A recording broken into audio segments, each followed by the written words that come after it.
नमस्कार सम्मान्य दर्शकगण। आज मैं आप सभी को एक रोचक लघु कथा सुनाने जा रहा हूं, जिसका शीर्षक है भगवान की परछाई नहीं बनती।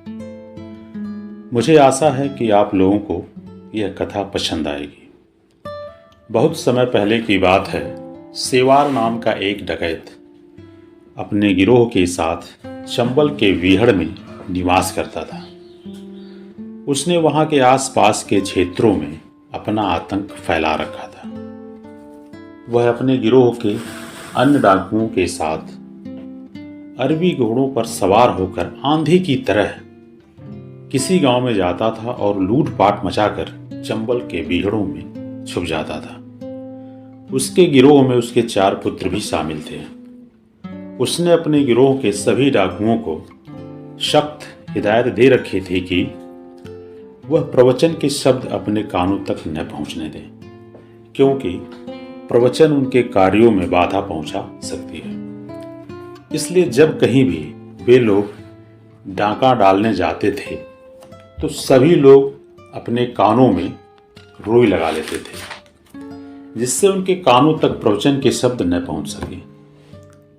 एक बार जब सिवार अपने गिरोह के साथ अरबी घोड़ों पर सवार होकर हवा की गति से किसी गांव में डाका डालने जा रहा था, तो उसके सबसे छोटे पुत्र के कानों से रुई गिर गई, जिससे वहां पर एक महात्मा द्वारा दिए जा रहे प्रवचन के कुछ शब्द उसके कानों में पड़े।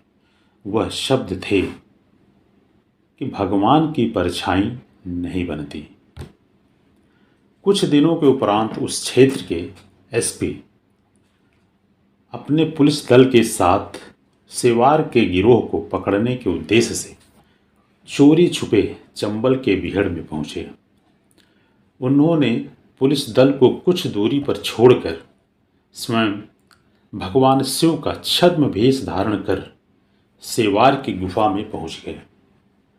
भगवान शिव को देखकर सेवार सहित अन्य डाकू उनकी सेवा में लग गए, किंतु सेवार के छोटे पुत्र ने देखा कि गुफा की मशाल से भगवान शिव की परछाई बन रही है, तो उसे महात्मा के कहे हुए शब्द याद आ गए और वह समझ गया कि यह भगवान शिव नहीं है, कोई बहरूपिया है। उसने धीरे से एक कोने में अपने पिता को बुलाया और इस बारे में बताया, तो उसके पिता ने एसपी के मुंह में कपड़ा भरकर रस्सी से हाथ पांव बांधकर गुफा में छोड़कर अपने गिरोह के साथ दूसरे स्थान पर चला गया। उसके बाद सेवार के छोटे पुत्र ने अपने पिता एवं अन्य डाकुओं से कहा कि प्रवचन के महज कुछ शब्दों को सुनकर हम सब की जान बच गई। जरा सोचिए, अगर हम लोग पूरा प्रवचन सुने तो हम लोगों का जीवन कितना आनंदमय हो जाएगा।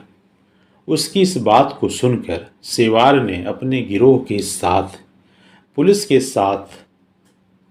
के सामने आत्मसमर्पण कर दिया और सजा पूरी होने के बाद सभी लोगों ने बुराई का रास्ता त्याग अच्छाई के मार्ग का अनुसरण करते हुए आनंदपूर्वक अपना जीवन व्यतीत करने लगे।